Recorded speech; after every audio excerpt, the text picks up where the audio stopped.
Loading, and we are live on YouTube. All righty, folks, welcome back. It's Wednesday, April 23rd. This is House Energy and Digital Infrastructure, and we are continuing our discussion of H181. Sandra, let's quickly introduce ourselves. Rep. Kathleen James from Manchester. Richard Bailey from Memorial 2. Michael Southworth, Caledonia 2. Christopher Howland, Rutland 4.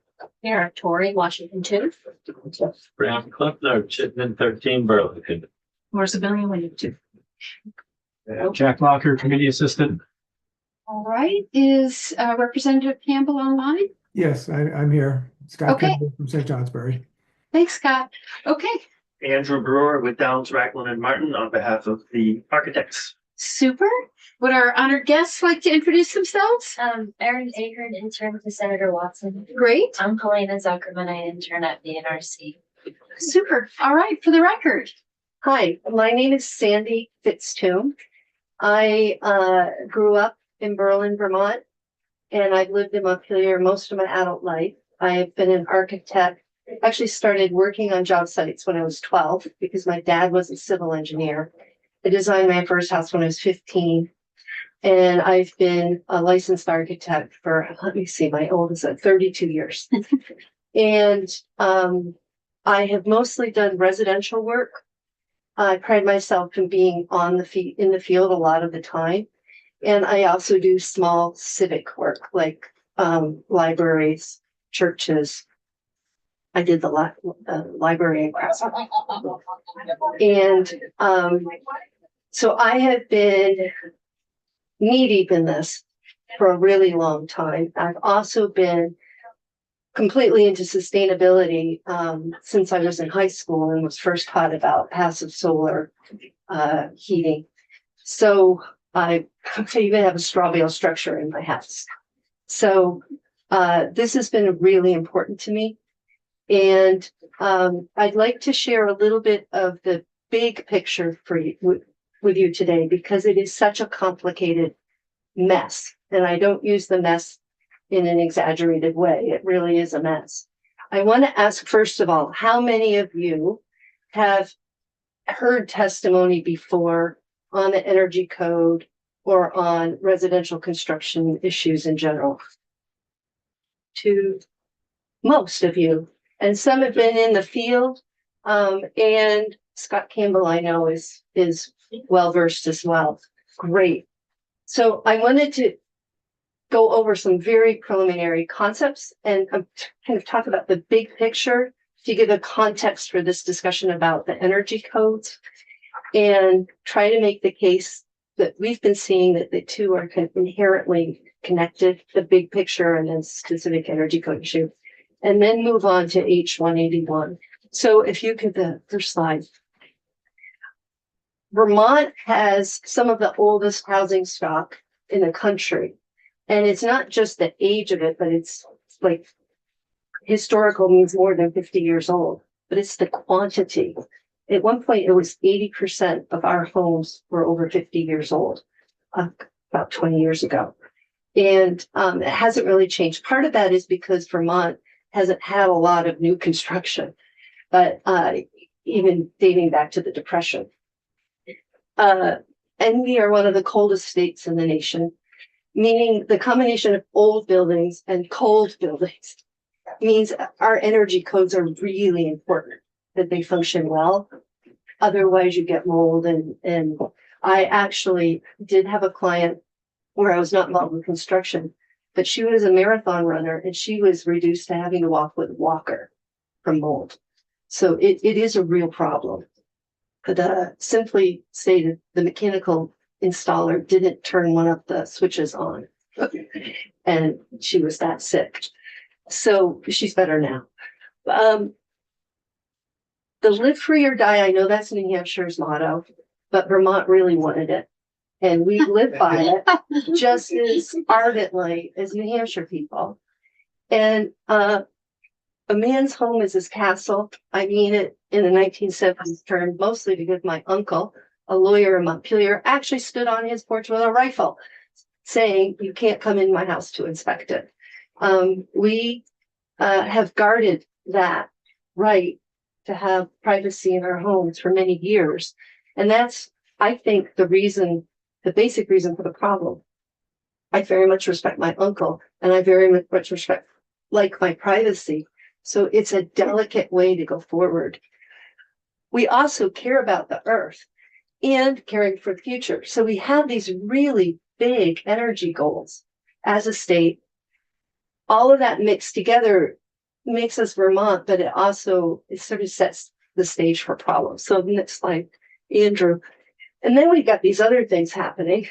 Like we've got housing construction out of control, and we get assaulted by floods. I'm working on Plainfield right now to try to restore the 37 homes that were destroyed last year alone, 11% of the grand list. When you're trying to deal with problems like that, it's hard to worry about where the vapor barrier goes in the wall, but it is still important. And then the envelope failures. This is anecdotal because we don't have, believe it or not, there is no place in Vermont to report your structural failure. You could try to go after the contractor at the AG's office. You heard about how difficult it is to go through the OPR. They do not oversee failures due to competence. They said that today. There's no place to go right now. There's not even a place to start a database of failures. So I'm working with men who, and some women, but mostly men, who are envelope experts, and they're looking at these failures, and they are seeing more and more problems. And these problems are significant. I actually talked to a contractor up in Greensboro. Oh, no, sorry, he was in Craftsbury in Mill Village. And he kind of destroyed his own roof. He had a 10-year-old home, and it was not only like this, it was worse because all of his rafters had to be replaced. He had to take the whole top of his building off. And in the process, he lost all of his life savings. So it really is a significant issue, and yet it hasn't come out in the press unless for a few isolated articles in Vermont Digger. Next. So what is the problem? The number one problem is the lack of unified authority. Because we've kind of held the single family home, the owner occupied single family home, as a castle, we danced around the really necessary things to try to have consumer protection.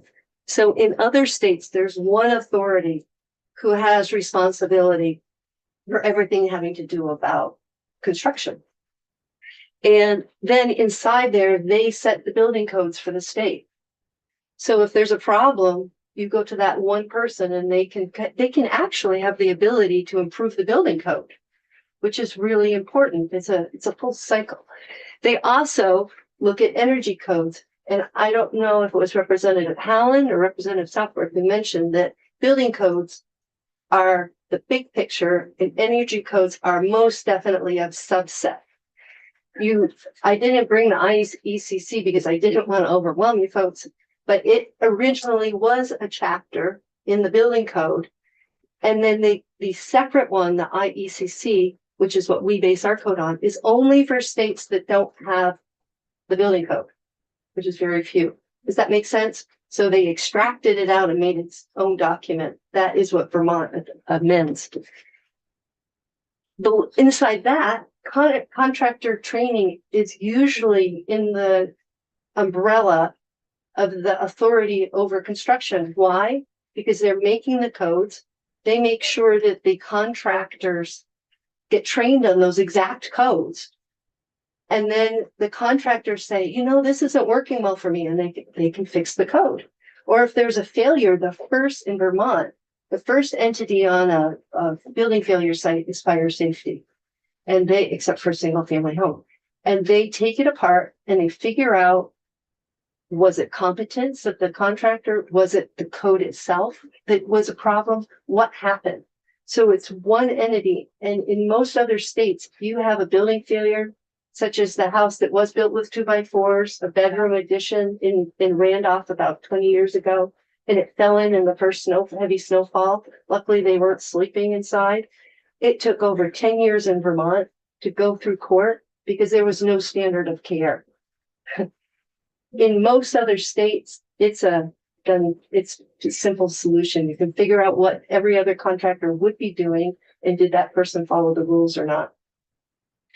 So in Vermont right now, we have what looks like a bad petri dish of the things that are significant problems. Vermonters doing their best to solve those immediate problems.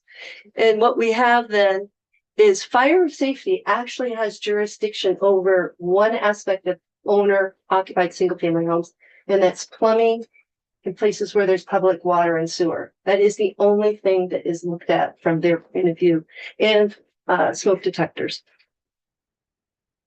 Department of Public Service stepped up with the energy codes about 25 years ago because there was a real problem with building efficiency. And bless their souls, they really went forward to develop the RBs. There is a problem with that, which is none of them have a construction experience. And Kelly today, when she was talking about that they do have the ability to interpret and to administer, is missing the definition of what we think of those words in construction. So the authority having jurisdiction is the entity who actually can say, yes, you can do that. Say my house is solid wood walls.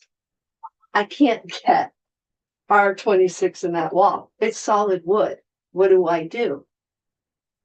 In most states, the marshal or the official will come to my house, and then with the contractor, we talk it through and we figure out what will work. That is called interpretation, and is done by someone who has authority. I wanted to show you the page out of Vermont RBs, which says, I'm going to read it. In any instance where there is no state or local code official or authority having jurisdiction, the Public Service Department is not considered to be the authority having jurisdiction. They explicitly remove themselves from the authority responsibility. And this has been in every single version of Vermont RBs since it was started 25 years ago. That one statement is what got me coming to the State House 25 years ago. And to be honest, there are no local code officials, and there's no authority at the fire safety for single family owner occupied homes. So there is no authority in Vermont. And then also OPR, plus their souls, stepped up and solved this really major problem as well. I'm going to talk about those two a little bit more under H181, but let's keep going. If you could. So Vermont is the only state in the nation that has no path to jurisdiction over single family homes, because we are, what kind of state is it called where the power goes to the state and they give power to the Dylan. Thank you. I always forget that name. So I don't need to go into the details of this, but just look at, there's one state with red. That's Vermont. Maine does have a statewide building code now as of 2018, I think. So we are the only state. In some states empower through the towns. In those states, towns can do whatever they want unless they're specifically told they can't do that. So sometimes building code does go by county or town, but all other states have a way to develop an authority if they want one, except for Vermont. All right, next. So what they have is the coordinated system of building codes, a simple way to permit projects. I'm going to just talk for 2 seconds about Connecticut. I have a house under construction there right now. I submit the drawings give them to the builder. On it, there's a little paragraph about how it's meeting the energy code. It goes over to the building department. 2 days later, they get a permission to build.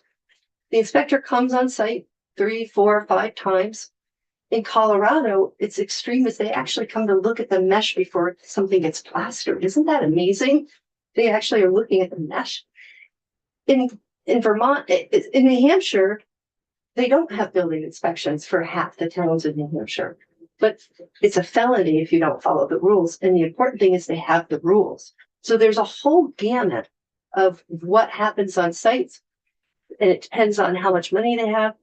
Our own fire safety department now has an ability to look at sites with cameras. So they can like zoom in, that literally zoom in with a GPS function to prove that they are in the house, the correct house, that someone's not zooming from a fake place. So we have a lot of ways to deal with this, but it costs less when it's part of the government. And my experience, I think the builders will talk about this, but they like inspections. It lets them sign off. But while the wall is still open, someone comes and says, you know what, you did seal those windows correctly. Bye-bye. And it's written down. And then if anything ever goes to court, they have that as a documentation. So builders like inspections. You get a certificate out. It's just very smooth. And the amazing thing in other states, like in Connecticut, as soon as the state adopts a new building code, including an energy code, within 12 months, every single builder in Connecticut has gotten the training. So what's happening in every other state is the codes update, builders get trained. Codes, builders, codes, builders, codes, builders. Vermont is bizarre. You could just go to the next one. Oh, well, I guess it's another side, but in Vermont, we don't have this. So our builders are in this really random training. And then we have one of the most restrictive energy codes in the country. It is truly bizarre. So under unified authority with the residential construction, for about 4 years, 5 years even, AIA Vermont and the Vermont Builders, which I'm a member of both organizations, believe that fire safety is the best equipped place for that job.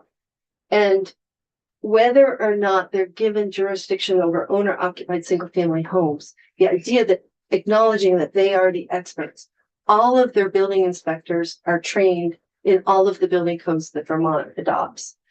And they probably are, in my personal opinion, the best place to be overseeing the energy code so that it could tie in. Now, Mike DeRochers has kindly started a study group to look at the IRC, this is the residential code. And this is the whole book for 1 and 2 family homes. Can you go to the next slide? Yeah. So we have the Vermont Building Code, which is the umbrella code for the state. And then it explicitly says, except for owner occupied single family homes, but as a rented single family home is covered by fire safety. It's an important point to Like make. an accessory dwelling unit on it. If it's rented, yes. If it's someone in your family, no. We are an NFPA state, meaning that the first code that we adopt is fire safety codes, life safety codes. And then Vermont uses the IBC, which is the commercial book for everything else. And it includes foundations, it includes structures, it includes chimneys, it includes mechanical systems, plumbing, electrical, it includes finishes,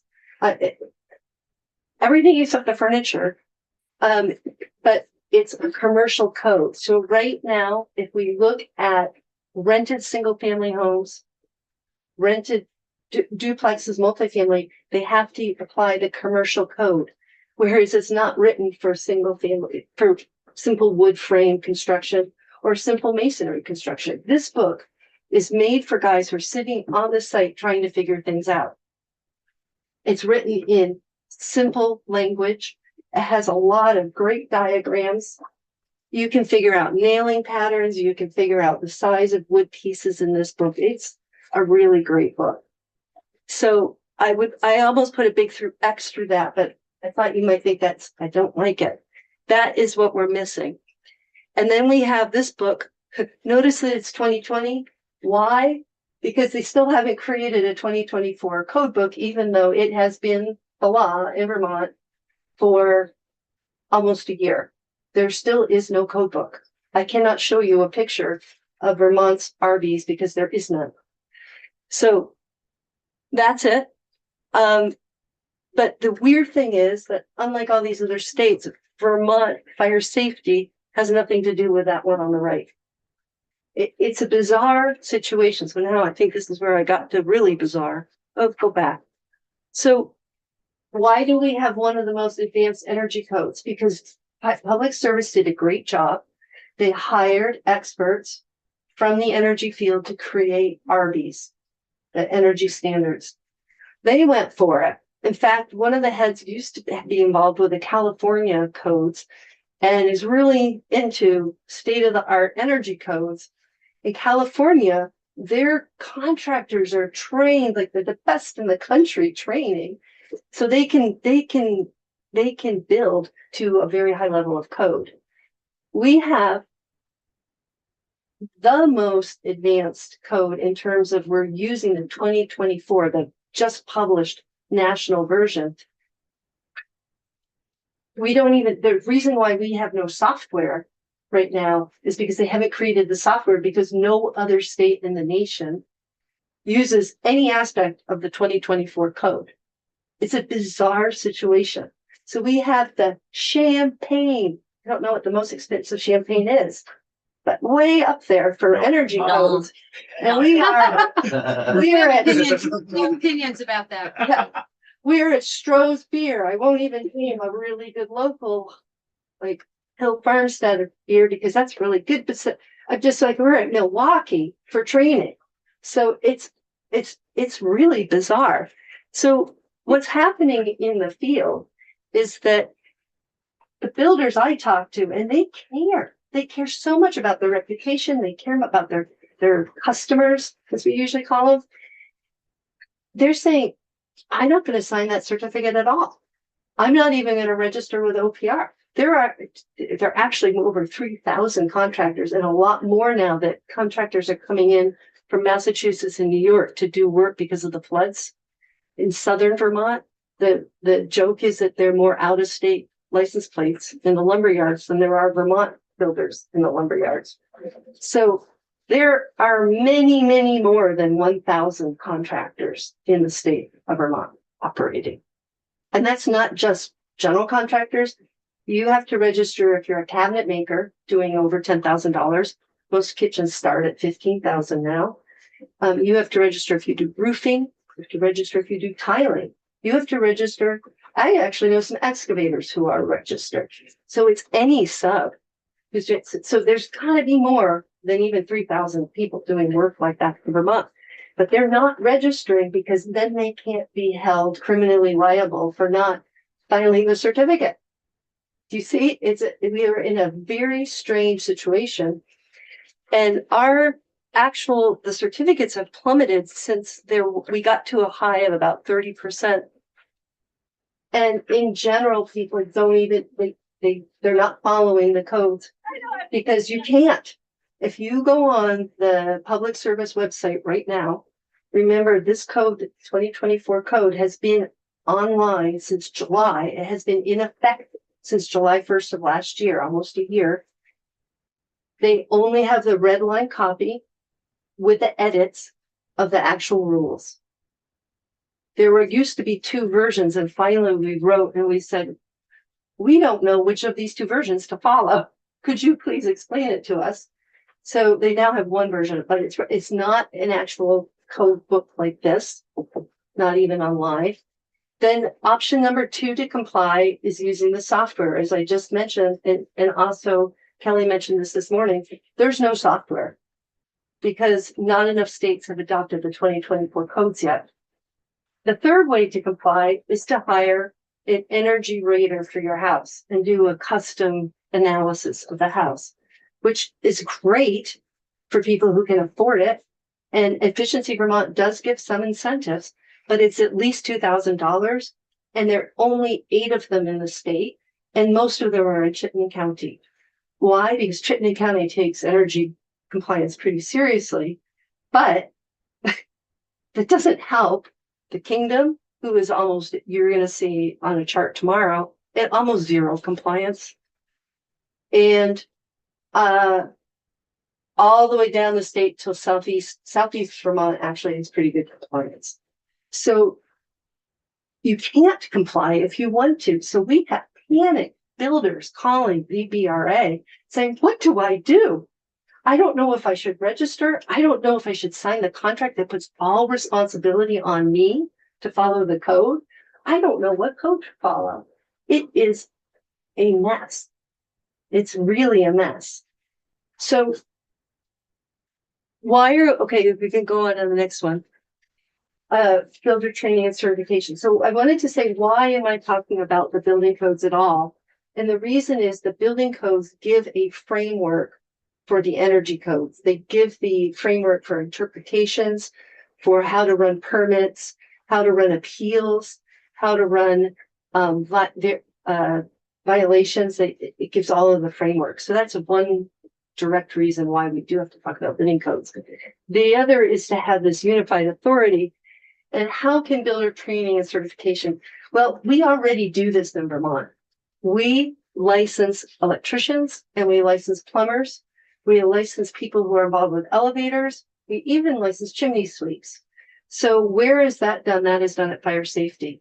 Why are architects not at fire safety? Because we are designers. We're not actually putting things together. Fire safety started out probably before 1970, but they started out only with a fire code. But since ICC began, every year they have improved themselves and their training and their staff. So they had to take on accessibility about 20 years ago. And by God, within a year, they had themselves trained, and they're now the advocates for accessibility on job sites. So if you want to do any kind of project that they have jurisdiction over, you have to show how you are complying with accessibility rules. They have the ability to do that for the energy codes and for residential construction. They really do. They are incredibly intelligent people. They are down to earth. The major problem for fire safety right now is that they are so overworked. It's definitely an example of a competent department getting more and more responsibility loaded on them. There is a solution to that, which we are working on, but the solution has to do with permit fees. By permit fees, I don't mean large amounts of money. I mentioned $2,000 to $3,000 if you get an energy rater for a house, and that's only looking at the envelope. That's not looking at the rest of the construction. But permit fees could be quite small. Right now, they're 8% of the cost of construction for commercial buildings. They could be less. They could be much less for single family homes or duplexes. Actually duplexes are considered commercial, so they're 8% already. But the fee structure, including for licensing, works really well. We have reasonable costs in Vermont, and we do a great job with our electricians. I want to mention a couple other reasons why fire safety is great for being part of the training, because they're on the job sites. They actively mentor journeymen and apprentices. And that means if they see something wrong, they say, hey, have you thought about doing it this way? It's a very friendly environment. And the apprentice and the journeyman learn a lot quicker when they hear it from an inspector than from somebody else. So there is a lot of remediation, giving people chances to do things again better. And our licensure programs in Vermont for electricians and plumbers are great. It's important that fire safety is at the head. They don't do all of the teaching. They hire out to I think they allow third parties to come in and teach. They have to fit the requirements of the state. But the important thing is that they're making sure all of the education is consistent, so that any electrician who's working in the state has the same way of doing things and the same knowledge. So that is what we are looking for training for builders. And one builder said to me, I help train builders. I belong to a group called Building Safety Association of Vermont. It's the Association of Building Officials. He said to me, I went to school here in Vermont. I went to school with a kid that became an engineer. One kid became an architect, and I'm the builder. Oh, and one friend was an electrician. He said, all of them have licenses. All of them are respected as professionals. All of them carry professional liability insurance. except for me. I'm just the builder. He said, I have the most responsibility. I handle the most money on a project. I'm not a professional. Do something about it, please, Sandy. So I'm here. I think that it's time that even if we make it voluntary, that seems to be the compromise with Governor Scott, even if we make it incentive oriented rather than penalty oriented, which is the Vermont way, we could set up a path pretty easily through fire safety. It will pay for itself with the fees that are charged to people. And they already have the administration. And again, they are the first people on a job site if there's a problem already. So it makes sense that they could get trained in energy code understanding, and they could begin to look for that as well. All right. Yeah. Okay. And then unified building permit application. Right now, nobody has even looked at the RB certificate since 2018. That is how many, 7 years. I had to do that chart from old, but there's no public database. Nobody really knows. I had to get them from Kelly and process them. It took days. And then I had to figure out how many building permits there are around the state so I could compare. We have no analytic ability in the state. So fire safety is already implementing a digital database. They're going completely digital. So everybody's applications and the history for each property will eventually be on state, online, just like wastewater permits. Why can't we do that for energy code permits? And I think that they're beginning to work on this, but it would be helpful if it were under the authority of fire safety. All right. So I was a member of the first energy code working group. They wrote a report in 2023. It was big like this. It was trying to figure out the whole issue. I heartily encourage you to read it. I have a copy of it somewhere, except that it's not that long. Jack has uploaded this on your website. It's actually, I think, more comprehensive than last year's report, which was this was the study committee. It's currently called the working group. So this was our effort to say, what is the overall problem and what could be done to fix it? And I'm giving that to you. Jeff, is that under reports and resources or with her testimony? With her testimony. Great. Okay. So, I wanted to go specifically, if you could turn the slide, Andrew. Next one. Talk about H181 because that's why you are here. And I appreciate that overall, letting me talk about that for so long. We were trying to get something small through the legislature this year. The big report is supposed to come up this fall. I'm not on the working group committee. I was only on the study committee. So there will be more legislation coming. This particular bill could easily go over till next year and become something larger. And so most important this year is getting everybody on the same page and understanding how important this issue is.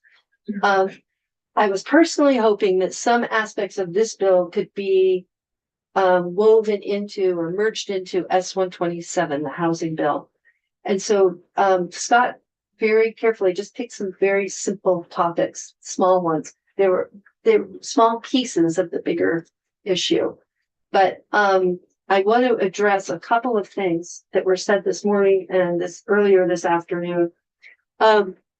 So we do need to continue the working group after next year. I'm a little bit concerned they didn't really work to their utmost last year because they knew they had this year. I wouldn't want them to keep kicking the can, but I do think that they can't solve everything in 2025 and have the final piece of legislation to you. The efficiency programs should incentivize code compliance. Right now, there's not a lot of help for the bread and butter buildings, which is actually a very high level of performance. The RB's code process update does need to be improved. So Kelly, I would disagree with a couple of things. that she said. The first is that we have the rules and we have a handbook. They used to be developed a little bit in sync with each other and had the advice. There's a huge advisory committee to the public service besides the paid consultants. The handbook does all kinds of things like make wall sections to use as a tool for builders, because otherwise the rule is very hard to follow. It has to be developed at the same time. It cannot be developed afterwards. What happened this year for the 2024 code was a mess. So what happened was it got adopted in 2023 with a year's extension. So it actually became effective a year later, became effective last July 1st, and they had no handbook available for builders. And it didn't even start to come out until pieces for the fall. And people really, it was changing. The actual text online was changing. And VBRA called public service and said, wait a minute, some of your wall sections are actually really bad for Vermont. They're going to cause mold. There was no way to get that fixed. So the handbook really does need to be developed. And I agree with her that the software for this code can't be developed at the same time. And that's because our code is so advanced that the software hasn't even been written yet. But I would suggest that Vermont could be like adjacent states, Connecticut, Massachusetts, New Hampshire, Maine, New York, and wait 3 years to adopt the energy code. So the 2024 code will be adopted in 3 years by most other states. Does that make sense? They have 3 years to work out the kinks. And every single state looks at the newly proposed code and they adopt it 3 years after it's adopted.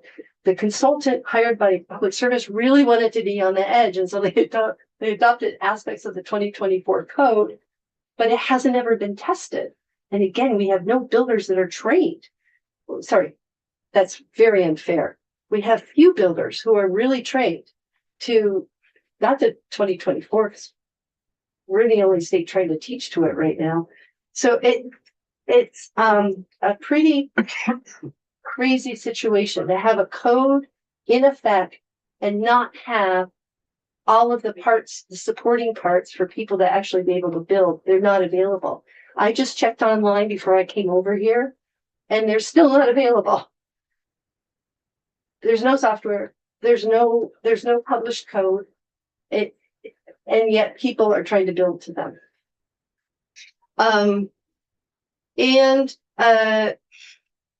I also wanted to talk about the education. It is not uniform across the state. Efficiency Vermont does a great job, but they can't reach everybody. I'm still meeting builders who've never had a single energy code course. And it's not because they don't want to, it's because they're not aware of them. Okay.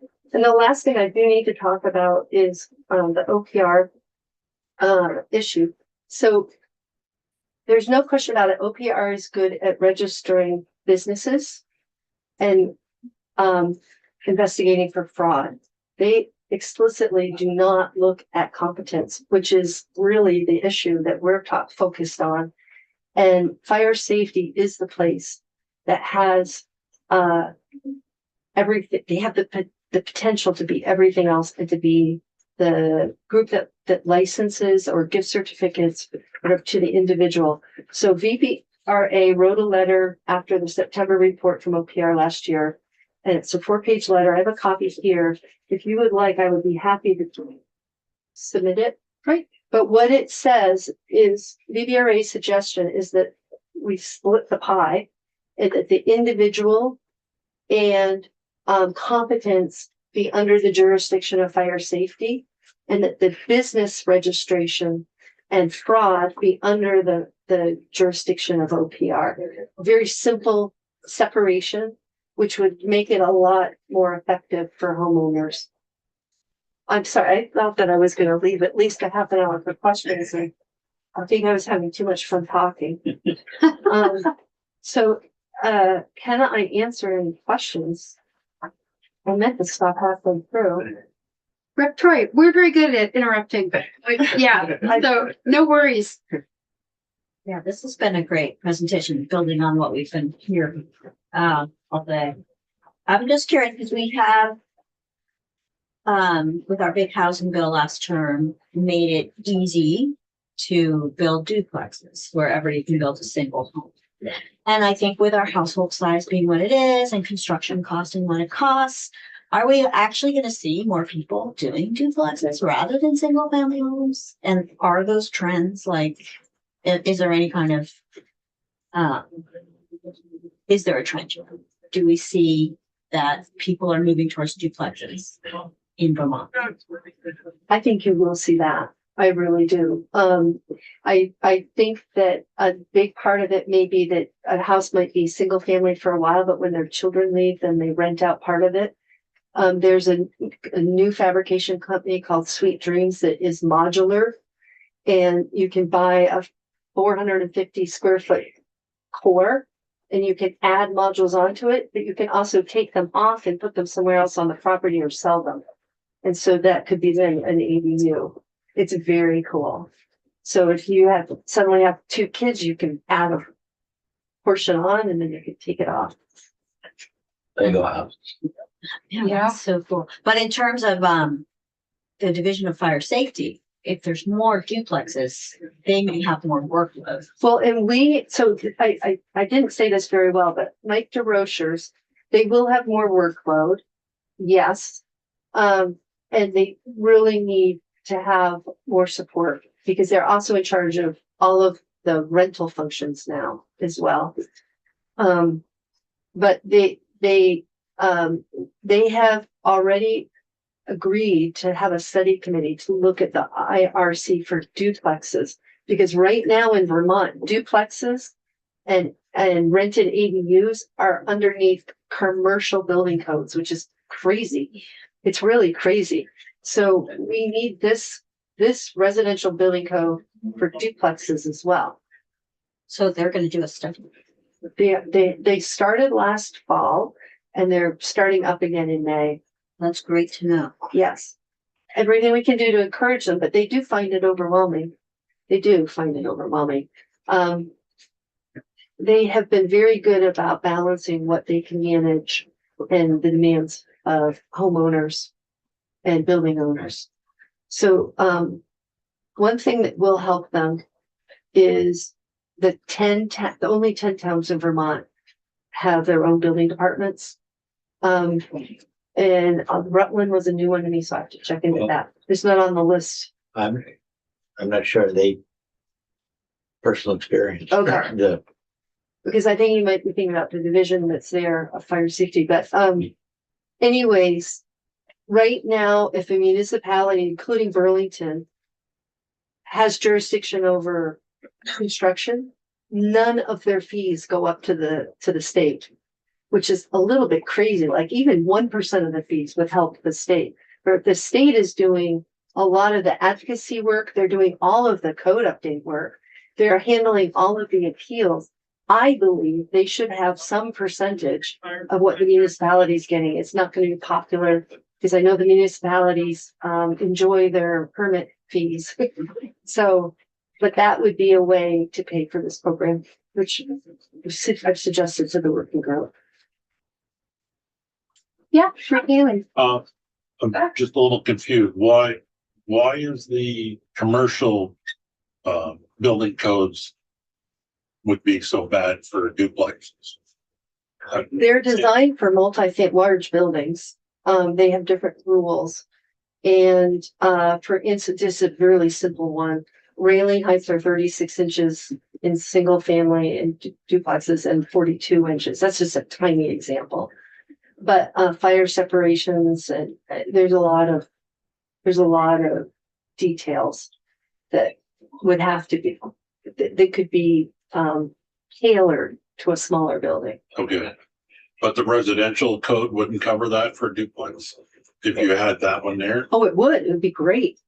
I mean, this is just I mean, more. I'm just trying to Yeah. Say, why are we gonna have three different codes? No, we have, so we We have, don't have a residential. No, I understand that, but I mean, Right. you were saying a duplex code, and I thought we were talking. I'm sorry, no. That Yeah, this is 1 and 2 family dwellings. Okay, And, so it would be 2 codes. okay. Yeah.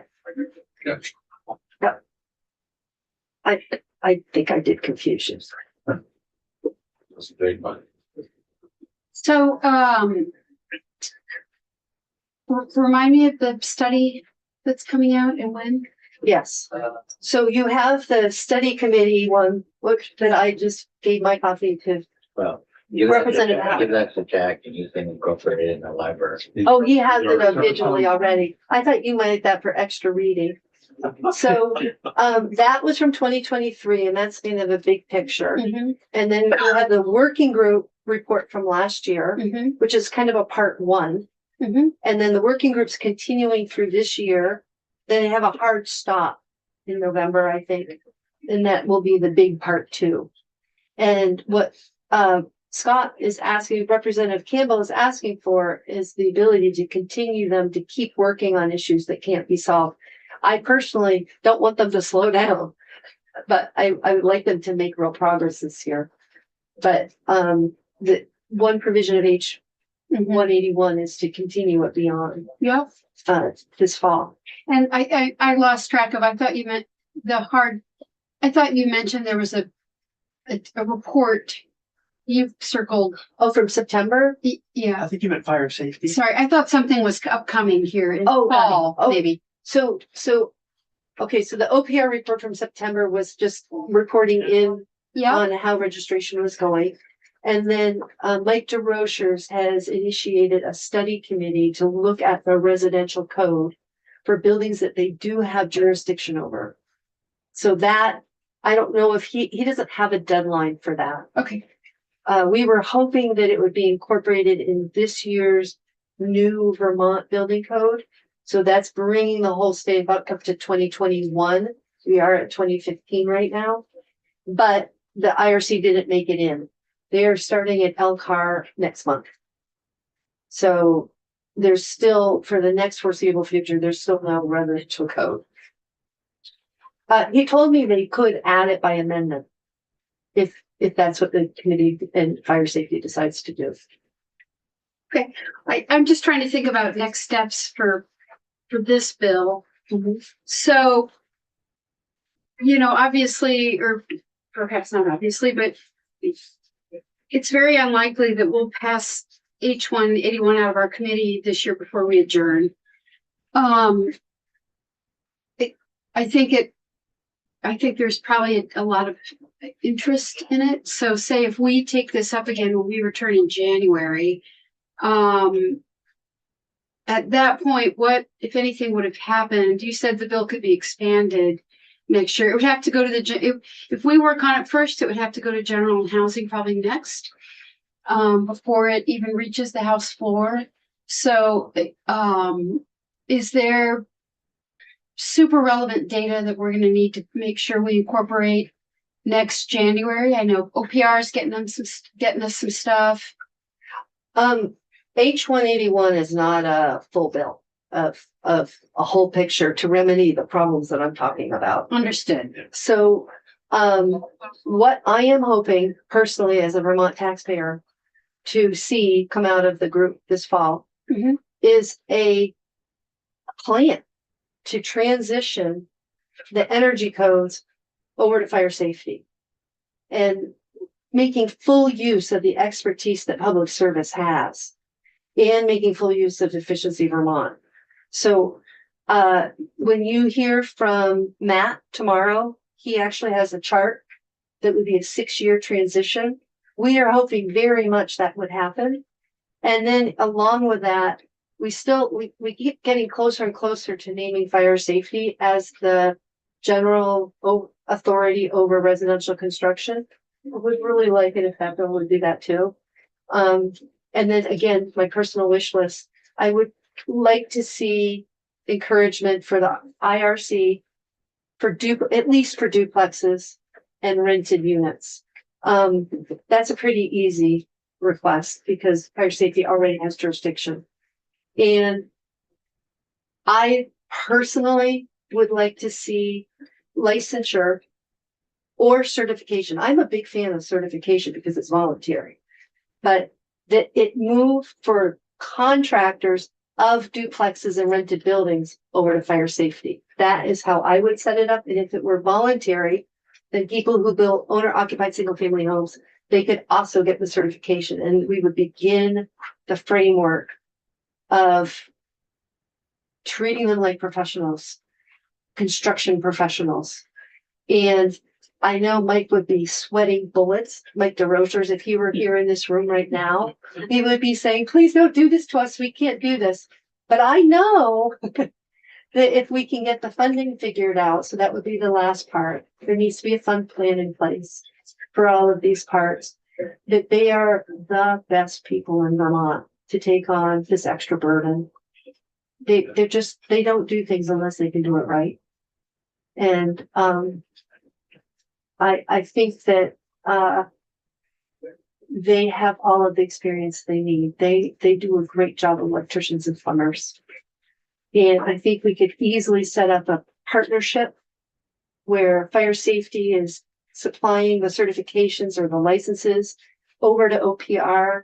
OPR is clocking them in with the business. And that there's a whole picture that gets created using the talents of each of those groups. But it's insane to try to get OPR to start functioning as a second fire safety going on job sites and actually inspecting envelopes. It doesn't make sense. It would be punitive. It wouldn't be productive. It wouldn't be, building the knowledge. It would be punitive. So it would not be good for Vermont. Yeah, one quick question. Is Arby's in that book? So what is in the IRC is chapter 11, which covers everything in IECC. So most states just adopt this. They don't need the IECC. Some states do adopt the IECC in addition, a little bit redundant. But hardly any other state amends significantly. Vermont is crazy. If you look at the red line version, it's like more red than black. Vermont amends the heck out of the IECC. I mean, if we went that route, Yeah. and we get rid of Arby's. Builders would love it. Yep. Builders would love it because it's consistent Well, and it's the same as our neighboring states. And it's just so easy. And the reality is, there is a little bit less performance in theory, but the reality is this would be so much more doable. I don't want to say enforceable because we're trying not to do enforcement, but it would be doable by the builders. If it were all in one book and all of the parts, see, part of the thing is by amending it doesn't even mesh with other construction issues. You get these weird conflicts. They actually had to rip a whole elevator out of the building, a commercial building in Burlington, because they were following the energy code and it didn't fit with the construction code, and they had to fight it out, and it included tearing out an whole elevator about, 5 years ago. It's crazy. thank you. Yeah. I'm gonna. So we had a couple members who had 4 o'clock appointments. Apologies. I know, I'm sorry I went on so long. No, that's Rectory. Yeah. Follow-up Thank you. question. Yeah. Yeah. So the IRC, with the lag that you recommended, 3 years. so we would be on 2020? The IRC, so this was the 18, I don't know why I brought it, I do have the 2021. Oh, so So 2021. Vermont is actually on 15 now and is leapfrogging over to 2021. All of our neighboring states and all of the contractors in our neighboring states are training on 2021 now. Which is 2020 energy codes. Correct, Okay. correct. That's only because that's when Which are Vermont still adopted. very good codes. They're still High- very, high very good performance. codes. But Yeah. the 2020 Arby's was based on the 18, because the ICC updates every 3 years. So we have the 2024 Arby's, which is based on the 2024 energy codes, which is just it's a different planet from from this family, the 2021s.